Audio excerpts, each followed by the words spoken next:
सगळ्यांना जय शिवराय. आपल्या या धाराशिव जिल्ह्यातल्या खेळनडीत आज आपला पहिला कार्यक्रम होता.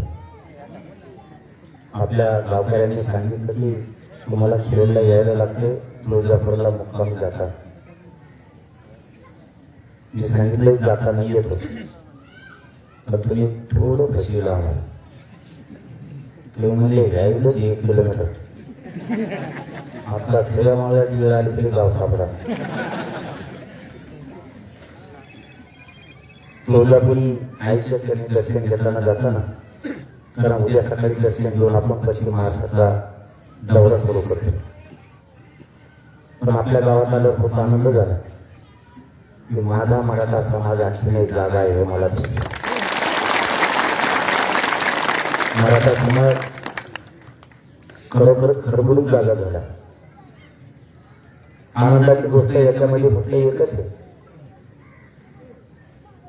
मराठा समाजाला स्वतःच्या समाजाचे लेकरं बाळ मोठे झाले पाहिजे हे समजायला लागले. नसता आम्हाला प्रत्येकाने आतापर्यंत उलट सांगितलंय. आपल्याकडं कोणी जर प्रचाराला आलं तर त्यांनी आपल्या डोक्यात एक गोष्ट घालून ठेवली होती, ही आपला साहेब आहे आणि साहेबाची बायको आणि साहेबाचा पोरग यालाच निवडून आणायचा. मग आपल्या डोक्यात किडे घुसले.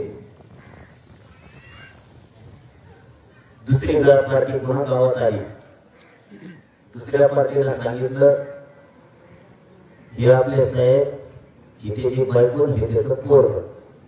दोन्ही साहेब गावात आले आणि गावात फुटाफुटी लोक मागे गेले.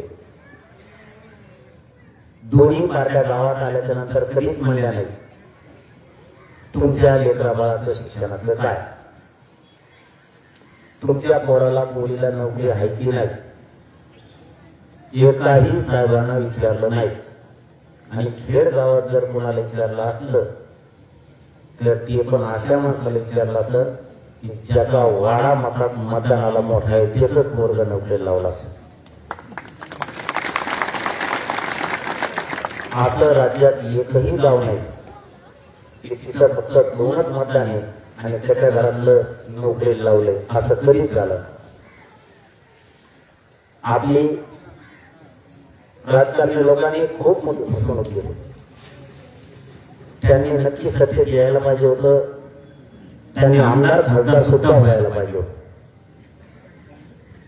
पण त्यांनी आम्हाला हे पण सांगायला पाहिजे होतं तुमच्या लेकरा बाळासाठी आरक्षण लागणार आहे ती आम्ही मिळवून देतो.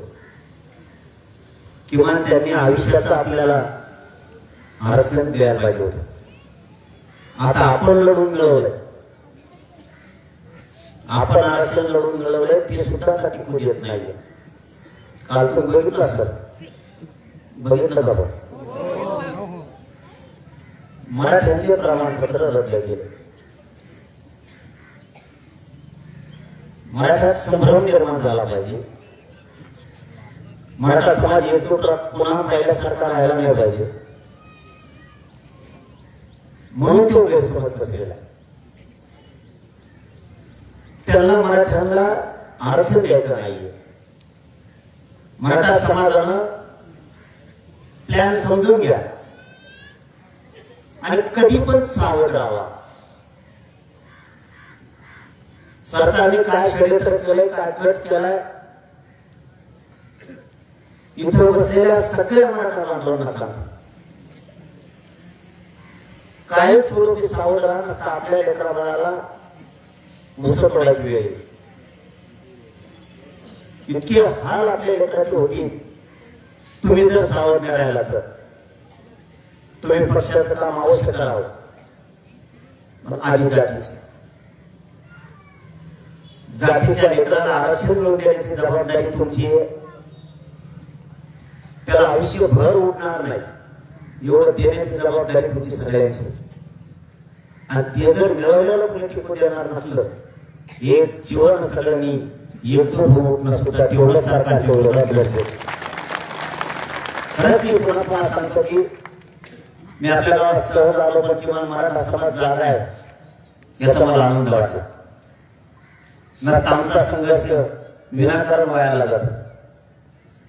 आम्ही ताकद लावून लढायचं आणि तुम्ही सावध राहायचं. आता काल प्रमाणपत्र रद्द केले, त्यांना एक कट रचला होता, संभ्रम निर्माण करायचा होता. त्यांचं असं डोकं होतं. 58 लाख नोंदी सापडल्या. आता त्या जर मराठ्यात दिल्या तर मराठी सुधारणार, त्याचे प्रमाणपत्र जर दिले तर. त्यांचा दुसरा प्लॅन होता, पश्चिम महाराष्ट्रातला सातारा संस्थांचं आणि कोल्हापूर संस्थांचं गॅजेटियर द्यायचं नाही. आणि काल एका दिवसात हे सगळे डाव सरकारचे मराठ्याने हाणून पाडले. एकाच दिवसात काल. कारण 58 लाख नोंदी पण घेणार आहे. ज्यावेळी सांगतो सरकार नाही, सरकारच्या आईचा नवरा येऊ दे तरी मी आरक्षण पुढे घ्या. कारण त्याच्यात ही माझ्या समाजाच्या लेकराचं, या पुढे बसलेल्या लेकराचं वाटलं नाही होऊ देण्याची जबाबदारी तुमची, माझी, आपली सगळ्यांची. त्या सरकारची तिकडे काढी लागू द्या, पण तुमच्या लेकरा बाळाच्या नदीवर जर कोणी पाय देणार असतं ना, त्याचा पाय मोडून टाकायचे ताकद माझ्याकडे ठेवावी लागेल. किती दिवस आम्ही एकट्यानंच किती दिवस सहन करायचं? काही कारण पण नाहीये. सगळीकडून आलं की मराठ्यांवरती संकट येत. का मत लागतात का मराठ्यांचे? मराठ्यांचे पोरं जर अधिकारी झाले, पोरग PSI झालं, बघायचे नाही का अधिकारी म्हणून आमचे पोरं? मग दुसऱ्याच्या दारात जाऊन बसायला कसं आहे, काम करा म्हणून. तुमचे पोरग पोरगी जर अधिकारी झाले ना, तुमच्या सगळ्यात मोठा जीवनातला आनंद आपल्या ठेवे. लेकर लोकांकडे काम करायचं आणि तुम्ही फुगिरीच जगायला. पाटील आपले फुगीर जाऊन यायचे सगळे. पाटील म्हणलं की फुग देव लगेच 50 कपच्या असा म्हणतो. मुतपीन म्हणा तिकडे काय आपण त्याला कोणाला झालं वाटलं आपलं सगळं ह्या मोठ्यापणा. त्याला आपली नस कळायला, यांना काय करायचं. याला नुसतं खोड बी बोललं ना, याची काय पण करायची तयारी. आता ते बंद करायचं, बस झालं. त्या कुणी पाटील म्हणला तरी म्हणायचं चहा पाहिजे, चहा प्यायसाठी म्हणलं दिसतं. हे बंद करा. माया दयामुळे आपला समाज संपायला लागला. सरकारने प्युअर गेम टाकल्यात मराठ्यांवर. मी आहे ना, त्याची काळजी नाही करायची. काल त्या भावावर कार्यक्रम केला. बरं, मी 1 वर्षात माझ्या मराठा समाजानं फडणवीस साहेबांना भूमी बोललो असं दाखवा. मुंबईला आपण सगळे गेलो, मराठा समाजाला GR दिला. म्हणलं माणूस मराठा समाजाचं काम करायला त्याचं नाव घेतलं पाहिजे. नाव पण घेत. ते 52 मध्येच आला कालपासून. असा दिसतो हे चित्र देऊ. याच्यातलं कोणी अजेंडा लिहिण्याला गेलं होतं का? नाही. भितडावर कसे चित्र येत असे याला दिसतो का? काय झालंय त्याला आणि काय नाही. त्या फडणवीस ऐकून त्यांनी काल पत्र दिले की मराठ्यांच्या नोंदी रद्द करा. फडणवीसांनी सांगितलं 52 कुळे. काय चित्र पाठवले 52 कुळे रद्द करायला. लहानपणी त्याच्या आईने दूध फुकून पाहिजे होतं, त्याला गरम पाहिजे एवढ्याने होतं झाले. थोडं फुकून पाहिजे होतं का गरमच पाहिजे याला. त्याने थोडं हेल्मेट लावलं पाहिजे. फुका उडवतो त्याचा बोलताना असा एवढ्याने होतं. ते का जाणाराच्या कळपातलं जाणार आणलंय. माझ्या मराठ्याचं नाक करू नको ना बावनकुळे. तुला सांगतो सगळं भाजप बचत आणि मी. कारण माझ्यासाठी माझ्या मराठ्यांच्या लेकराचं रक्त माझ्यासाठी महत्वाचं. आणि तुम्ही जर ते रक्त सांडण्याचा प्रयत्न केला तर आम्ही तुम्हाला गठ्ठल तिथं आणू. आम्ही कोणाचं मागत नाहीये. आमच्या हक्कावरती जर कोणी येणार असलं ना, मी जिवंत आहे तोपर्यंत मराठीवर तुम्हाला सांगतो, तुम्ही कसलीच काळजी करू नका. यांचा मुद्दा काढतो. तुम्हाला मात्र ह्याच ताकदीनं समाजाच्या पाठीशी उभा राहावं लागतं. इथून पुढच्या काळात मराठ्यांनी मराठ्यांचा उपकार विसरायचा नाही. मराठा समाजाचा उपकार एकाही माणसाने विसरायचा नाही. कोणता नेता कामाला येणार नाही.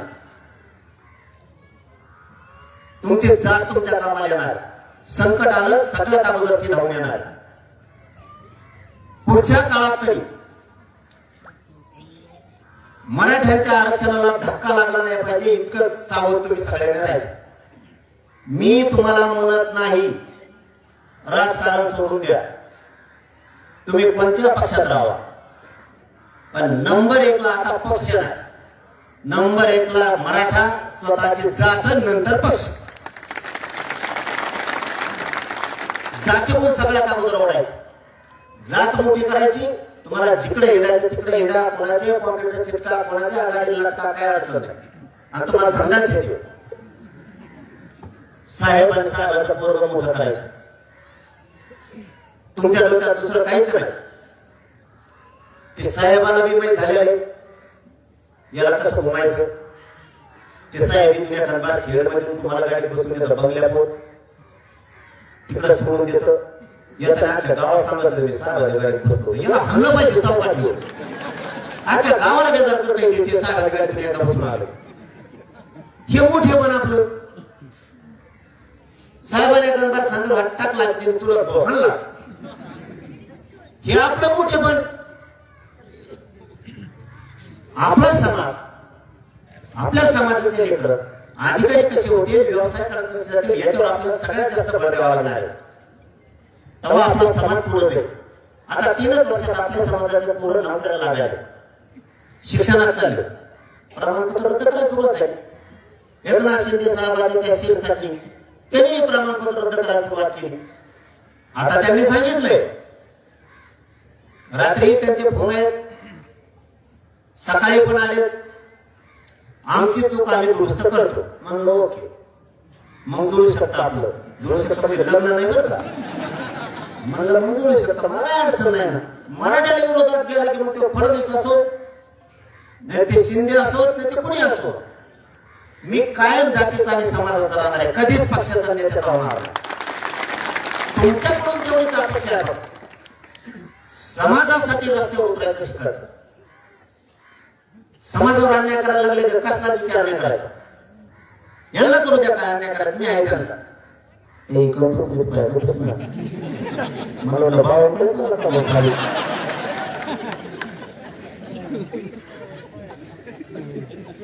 खरंच गेमच करणार. त्याच्यामुळे फडणवीस अडचणी देणार नसता. मग एक काम करायचं, एकनाथ शिंदे साहेबांच्या सगळ्या जिल्हा प्रमुखांना मराठ्याच्या, एकनाथ शिंदे साहेबांच्या सगळ्या खासदार आमदारांना, एकनाथ शिंदे साहेबांच्या मराठ्याच्या सगळ्या मंत्र्यांना शिंदे साहेबांना फोन करून सांगायचं, ज्या चुका झाल्या त्या दुरुस्त करा. मग जर मी बोललो तर मग मला बोल. फडणवीस साहेबांच्या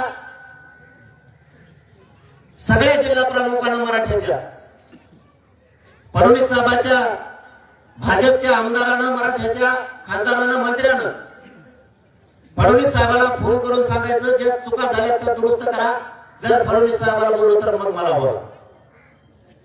पण जात संकटाला आल्यावर मी गप्प बसायचं का? आपल्याकडून नाही होऊ शकत होत. मग आपल्या तोंडाला काय हे शब्द, मग ती भरोसा. आणि तुम्हाला वाईट वाटत असत, पण त्याला माहीत भाषा कळती, मला तीच भाषा बोलून द्या. 1 वर्षभर मला शाने भेटले होते, 10-12 शाने माणसं आपल्या. ते म्हणजे तुम्ही काय करा, आता थोडं बोलताना लय वाईट नाही बोलायचं. गेलं मग वर्ष वाया.